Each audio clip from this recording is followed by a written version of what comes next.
Hey loves, welcome back to Confidently Cherished. And today we are talking about signs that you need to let someone go, let a relationship go. I don't know about you guys, but my latest obsession has become Reddit.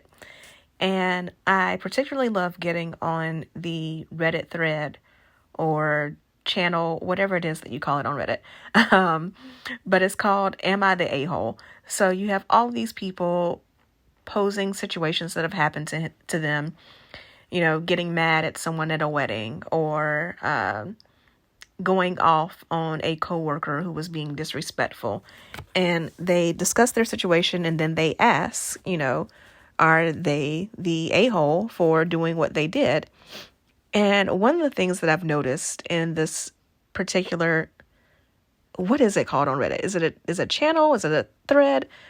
I will look that up. But anyways, one of the things that I've noticed is that there are a lot of relationship situations posted on the Am I the A-hole thread. And oftentimes people's first reaction is divorce, divorce, run like the wind, run away, divorce. And, sometimes people post things that are truly terrible. Partners who are downright abusive, and I agree that they should get out of that relationship. And sometimes people post things where, okay, the person illustrated jerk behavior, but not behavior that couldn't be recovered from. You know what I mean? Not something that if the person were willing to truly work on their communication skills, if they were really motivated to stay in the relationship, maybe get counseling, they could possibly fix those things. So with that in mind, I want to talk about 3 signs that it is time to leave a relationship.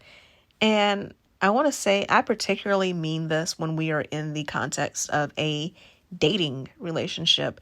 Because honestly, if you're seeing these things while you're dating someone, you should not be escalating to the point where you end up getting married. So that being said, sign number 1 is when this person is constantly telling you to take a joke. Here's the thing. First of all, when people make jokes, there's usually a grain of truth in them. In fact, that's what makes certain kinds of humor so funny. Anyone who is a fan of a TV show like The Office can tell you that one of the things that makes the show funny to them is the fact that there's situations that are, exaggerated, but still a little bit relatable. So when someone is constantly telling you to take a joke, what they are doing is trying to downplay your feelings. They're trying to minimize your emotions. They feel like they have the right to say what they want without there being any consequences. And here's the thing. I am all for free speech and I'm all for people expressing their emotions, but I'm also for people understanding that, if you express your emotions, how you feel, if you tell it like it is and say what you want to say, that doesn't mean that you are free from consequences. As a journalist, I can tell you that First Amendment rights for free speech are protecting people against action against them by the government. It's not protecting you against your job firing you. It's not protecting you against your parents getting mad at you. And it's not protecting you against someone realizing that you are not a great partner and leaving you. So when someone constantly tells you that you just need to be able to take a joke, they are telling you this is the type of abuse they are going to be subjecting you to and that you need to get over it. Beyond that, if we want to take this on a much lighter note, because some of you love to tussle in my DMs and my emails, be like, well, it's not that serious. Okay, so let's say that this person is not that abusive, but that they just have a really sarcastic sense of humor. Humor is a really important part of a relationship, and the types of humor that people have is often a reflection of the way that they were raised, their culture, and how they see the world. So, for example, I've been in relationships with men before where they found, for example, the TV show Martin, very funny. If you've never watched Martin, it came on back in the 90s, like early 90s, I guess. It was a little bit before my time, but I saw the reruns on BET and whatever networks it was syndicated on. But the show stars comedian Martin Lawrence as a radio DJ, and he has a longtime girlfriend, later becomes his wife over the course of the show.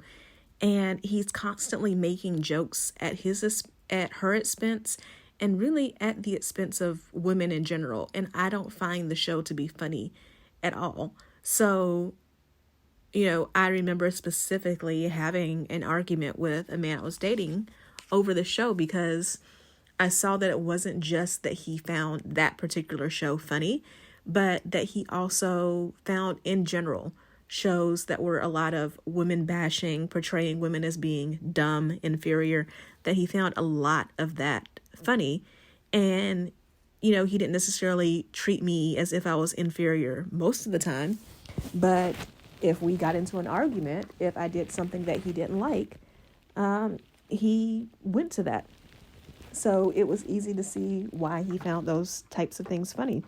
So a person's sense of humor can tell you a lot about what they think of you, what they think of certain cultures. For example, if you're in an interracial relationship, they may like you as a person, but you may find that how they feel about your culture in general is different. And it tells you a lot about also their intellect too. We're talking about, lowbrow humor versus more highbrow humor.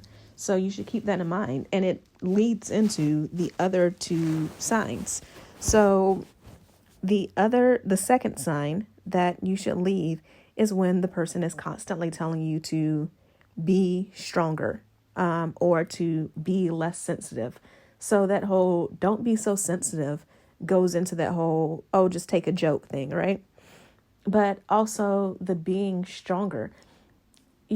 Particularly as women, we live in a society where we are constantly told that we can be just like the men, that we can bring home the bacon and cook it too, right?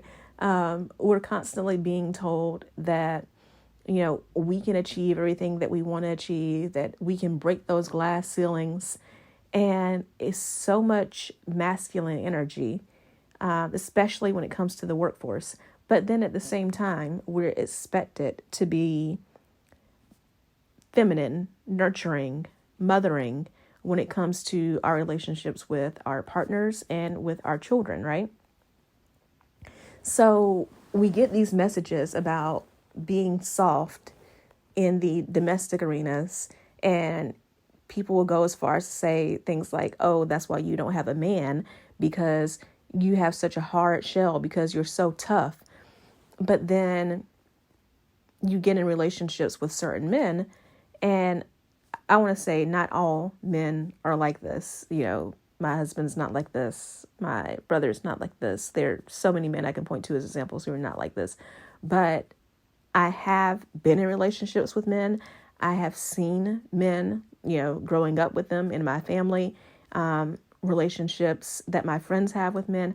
I have seen plenty of men who want their women to be soft and want their women to be pretty, feminine, quiet, submissive. But when it comes to the second that woman disagrees with her male partner, and she says that her feelings are hurt by something, so she's being soft, she's being vulnerable, when it doesn't work to his advantage, it's immediately, oh, you need to be stronger, you need to toughen up, you need to stop being a princess, right? So it's really important that when you find a partner, he's able to embrace all sides of you.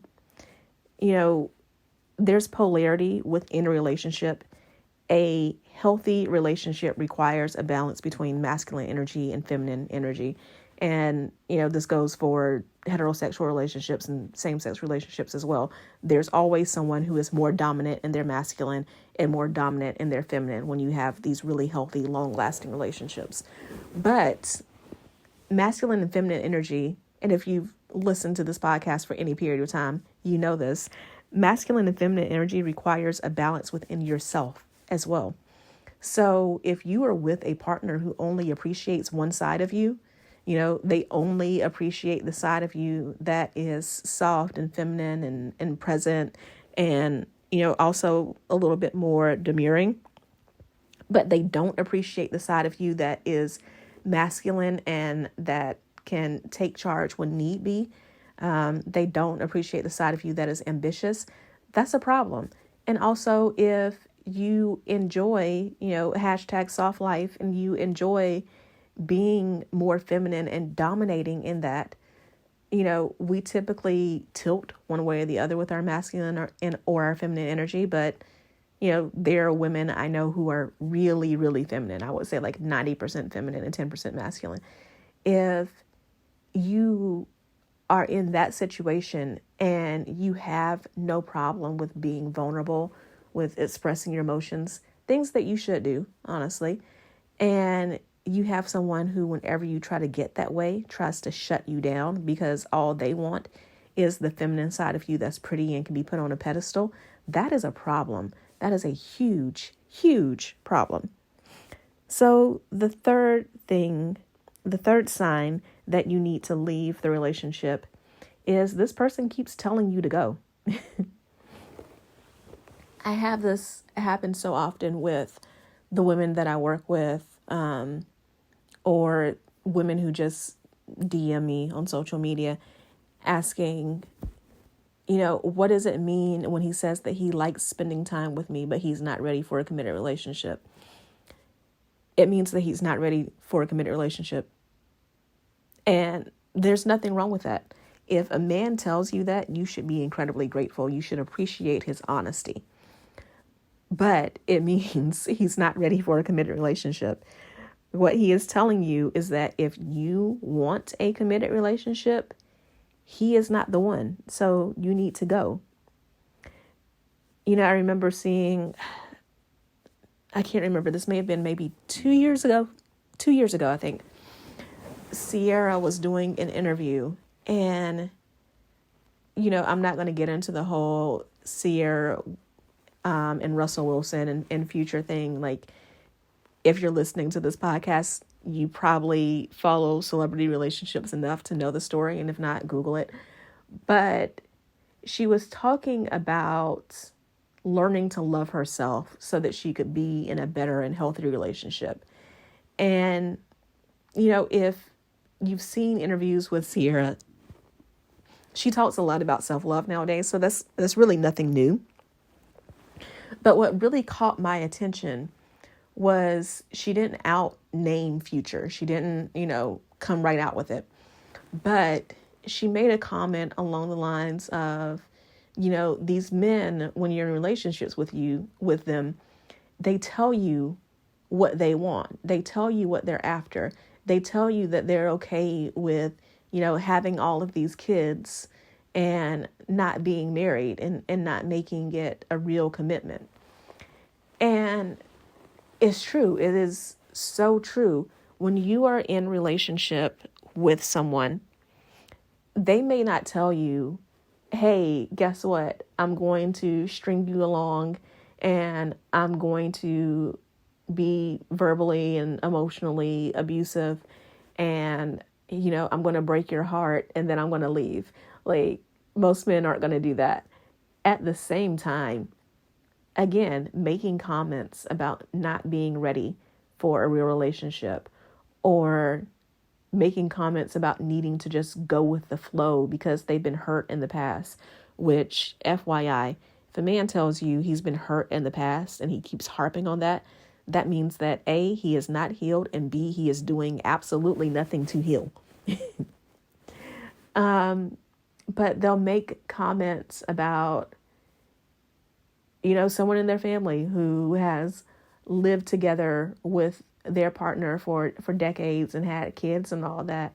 And the woman in a relationship, she's cool, she's chill, she doesn't make a big deal about needing a ring or anything like that. They'll make comments about marriage just being a piece of paper and it not being that important. And, that's all well and good. You want to say marriage is a piece of paper, but you know what's also a piece of paper? Your check, your paycheck. Even if you get it direct deposit, there's paper forms that are kept in files someplace. What's also a piece of paper or a document, a legal document is your driver's license. There are so many things that are pieces of paper, that are documents, that are very important in our society, and marriage certificates are one of them. But you want to watch out for that when you are dating someone and you are discerning whether or not this person is going to treat you well, is going to treat you right. You want to watch, how do they talk about their mom, about their sisters, how they talk about women in general, because this person may not come right out and say, I'm going to treat you like trash, you need to leave. But oftentimes, if you're willing to just be present instead of being fixated on whether or not they like you, instead of, early on in the relationship trying to imagine what your name sounds like with their last name and things like that. If you would just be present and truly listen, you will essentially hear this person, if they're not healthy, if they're not ready to be in a committed relationship, you will hear them tell you to leave. And as you hone your discernment, it won't be a whisper, it will be a scream. You will know 100% that you need to get out of the situation that you have found yourself in. So again, those are the 3 signs that it is time for you to leave a relationship. I hope that you have enjoyed this episode. And if so, please head over to Instagram, tag me at Keisha Rice. Take a screenshot of this episode and let me know what your biggest takeaway was. And also, if you are interested in working one-on-one with me, as a dating coach, or if you are interested in therapy, you can head to the links in the show notes. There's a link for working with me one-on-one, and there's also a link for 10% off your first month of therapy with BetterHelp. So I will talk to you next time. Love you. Bye. Hey there. So you made it all the way to the end of the episode, which means I have 2 things to say. 1, thank you so much. I truly appreciate it. And 2, you like me. You really like me. So I would appreciate it if you would show that like by subscribing to this podcast so that more people can hear about it and enjoy it as much as you do. And if you want to know more about any of the links that I mentioned on this episode or any guests that I've had, be sure to go to KeishaRice.com/links. That's KeishaRice.com/links. I can't wait to talk to you again in the next episode. So see you then.